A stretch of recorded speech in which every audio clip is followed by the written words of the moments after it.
How did I know that was going there? Yeah, and they called the baby and they brought their big lifter thing and went up and sort of lifted his head out of these railings. And that was just like, that's a brilliant story. That is incredible. Sadly, that's almost like one of Russell Howard's little, something that will make you smile bits at the end of his TV show. Shut up, you bog-eyed twat.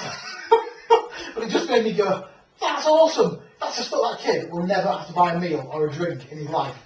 He'll go wherever and go, look, magic ears. Do you think, though, he damaged his ears? Probably. Yeah. I suspect they're half torn off. So they're now not attached to his head. Flapping like Dumbo. He'll now know that he's surviving because he'll be in the circus going, look, stupid floppy ears. No, he won't. He'll be going, look, stupid floppy.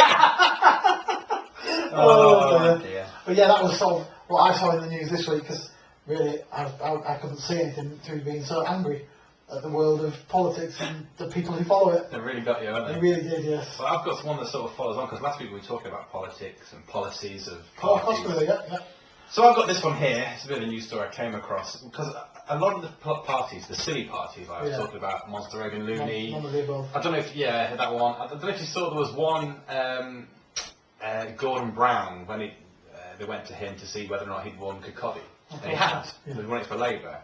There was a guy standing behind him throughout the entire speech with his fist clenched and held. I don't know what party. He was obviously an independent, some sort of Scottish, because that's part of where my wife's from. And he was just standing there, he had a little goatee, a skinhead, he looked like a sort of Edward Norton Nazi, but in a full suit, and just clenching his fist and holding it in a sort of 1980s power to the people stance. And he held it for the entirety of Gordon Brown's speech, to the point where you think, hey, his arm must really ache. Yeah. But I just thought that was the kind of sort of people we were talking about last week, these sort of the crazies, the ones who have a go. God bless them, they have a go. But most of them never get their deposits back. But a big thing they were all interested in was potholes. Okay, yeah. Remember, a lot of them were really interested. I think one particular road outside their house. But like filling potholes with chewing gum. Of course, I remember, But here's some pothole news. Okay. Could make it a regular feature. Jingle time! If you've got people who are musicians, send us jingles. Yeah, do it. Then just send us some jingles and we'll stick it in. But this is the headline. Potholes left by freeze have led to windscreen shortage. I did that. Wow. Dramatic, yes. Potholes left behind by the freezing weather in the winter. How did I can't remember an ice monster crashing the road. I'm going to smash the road. I think, so apparently there's potholes everywhere left by the cold water, cold weather. Has led to a windscreen shortage because cars are driving over them, bumping, gravel spraying up, cracking windscreen, and now we're having a complete lack of these. Repair companies have been struggling to meet the demand, and Autoglass, although glass replacement agencies are available, have led to recruit 200 extra staff to cope with the number of motorists calling for replacement windows. 200. There have also been reports of there's a lot of windscreens. Windscreens are weird because it's like a big bit of glass. Yeah. I mean, obviously, but it goes on the front of your car, but it has to fit that car. Yeah. I always think, how do you make? That's really clever. Yeah. Yeah, that's right. It's just one windscreen. There's just 200 people going, that's a bit, please. They've not fitted. They're just sort of got a big sheet of glass. They're chipping away at it. But people have sort of reported auto windscreens of Chesterfield have stepped up production by 40%. Wow. That's a great article. To supply an estimated 600 windscreens a day. Wow. A day. That's one big fucking pothole. Yeah, I mean, on the walk into work in the morning, that'll be a thing that passed. I've noticed sort of nothing's wrong with the street. I mean, York was affected like any other place in the country. It was cold, it was snowing. That was a month of solid freezing. I see any potholes. Where are all these potholes? Where are these potholes, idiots? Down south. Down south. Where the windscreens are made of jelly.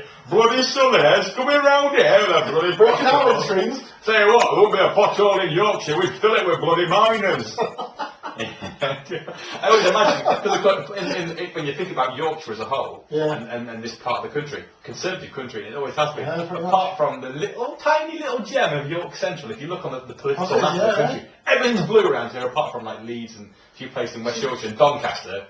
But then little tiny red York, bloody bugger York Conservatives out in there. See, that also always makes me laugh. Have you said many times, I'm from Selby. Yeah. Which is mine country. Oh, yeah. And yet it's been Conservative for the last 100 years. Has it? except in '97 when everybody went Labour. Yeah, just for a laugh. And now it's gone back to Conservative. Really? Because we went back to Conservative last time. So that was whenever that was 5 years ago. Right. But yeah, even during the height of all the mine issues, miners' strikes, Thatcher, all that stuff that people complain about, Yeah. well, it's only stayed Conservative. And it's the biggest, I'm not quoting any official numbers or anything, but it's one of the, that's got to be up there with the biggest employers in that area, is the mines, because there's about 3. Yeah. And then there's the coal processing places, the power stations, which, again, employ thousands of people. But yet, they're all still voted Conservative. That's really weird, because... There was no minor solidarity. They all just went, oh, whatever. I'll tell you where there was. It's where I'm from, which is like literally... I grew up, I think, about 15 miles away from you. Yeah, I think North Doncaster, which has been Labour since the Bronze Age.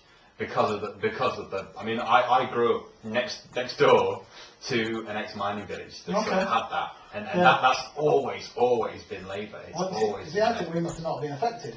I was must have not closed as many near us. Maybe. But the Selby ones have stayed. Or maybe because Selby likes to think of itself as an outlying village of York, and it's sort of... we must vote Conservative. No, they're blue, so we better be as well. Maybe it's that, but then, I lived through the Thatcher years, which is what... I'm not a Tory, I'm sounding like one, but I lived through the Thatcher years in Selby. Maggie back. Yeah, I lived in a small mining town in the north of England during the Thatcher years. I didn't seem to... Did you see riots? Well, my dad always had a job. Yeah. For me, it was killing miners. I mean, he was a Thatcher bodyguard. There was need for many. He was a mine closer. This is going to sound terrible, and I'm going to rile people up, but it never really... I never noticed. No. I mean, yeah, I was 10. Yeah.